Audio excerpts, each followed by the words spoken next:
मृत्यु एक भ्रम है, सत्य वस्तु। अब हम आपको बताते हैं कैसे भ्रम है। पंचभूतों से रचित ये शरीर है। जब इसका अंतिम संस्कार होता है तो अग्नि तत्व अग्नि में मिल गया, जल तत्व जल में, वायु तत्व वायु में, पृथ्वी तत्व पृथ्वी में, आकाश तत्व आकाश में। 5 तत्वों से रचित शरीर है। वो अपने अपने तत्वों में मिल जाते हैं। इसमें मरा कौन? मरा नहीं ना, शरीर में मरा नहीं ना।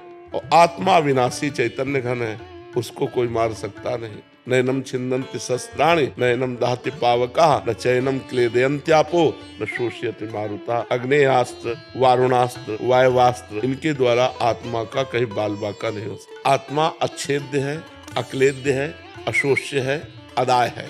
तो मरा कौन? शरीर पंचभूत में मिल गए, आत्म तत्व अंतर ध्यान हो गया, मरा कोई नहीं। अब हम मरे। अब इसकी मरे की व्याख्या करते हैं। हमने इस शरीर को अपना मान लिया, मैं स्त्री मैं पुरुष, और इसमें नियत समय तक रहना है।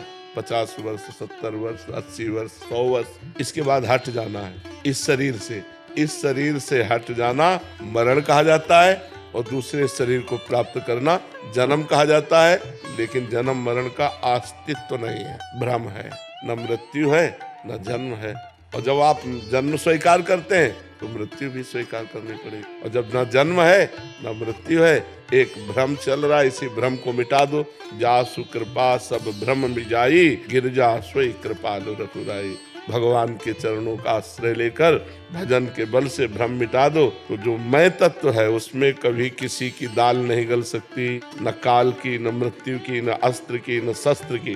तो वो अपने स्वरूप में स्थित। शरीर का राग छूट गया, वो जीवन मुक्त हो गया, मृत्यु विजयी हो गया। मृत्यु ट्रांसफर है, मृत्यु का मतलब है ट्रांसफर। यही है अगला जन्म, और ये छोड़ना हुआ मृत्यु।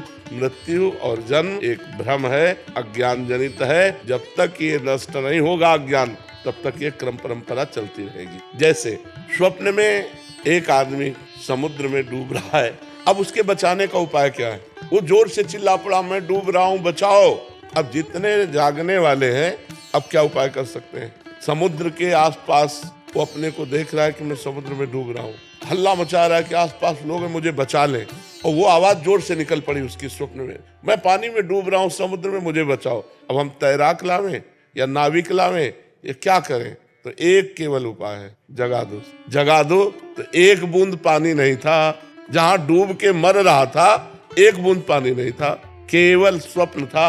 नहीं तो माँ कहूँ मैं अनुभव अपना, सत हरि भजन जगत सब सपना। ये पहले रूप नहीं था, 60 वर्ष पहले ये रूप नहीं था। अब आगे पता नहीं कितने मिनट बाद ये रूप नहीं रहेगा। ये बीच में केवल भाषित हो रहा है, इसलिए सपना है। अगर ज्ञान के द्वारा देखो तो जैसे आपकी गाड़ी आपके पैसे के अनुसार है, ऐसे ये गाड़ी है। खूब बढ़िया दान पुण्य भजन किए हो तो तेजस्वी स्वरूप, और रुपया पैसा खान पान सब दुनिया का वैभव सब सुख एकत्रित है। गाड़ी है, तुम थोड़ी हो। आत्मा तो जैसे हमारी वैसी चींटी की, जैसे हमारी वैसी सुअर की, जैसे हमारी वैसी चराचर जीव की। आत्मा तो एक ही है। अनेक शरीर दिखाई दे रहे हैं। जैसे सूर्य एक है और घड़े करोड़ों रखे हो तो करोड़ सूर्य भासते हैं, है नहीं, सूर्य तो एक है। ऐसे ही परमात्मा जिसे आत्मा कहते हैं वो एक है, ये करोड़ों घड़े हैं। हम श्री जी के अंश है महाराज जी।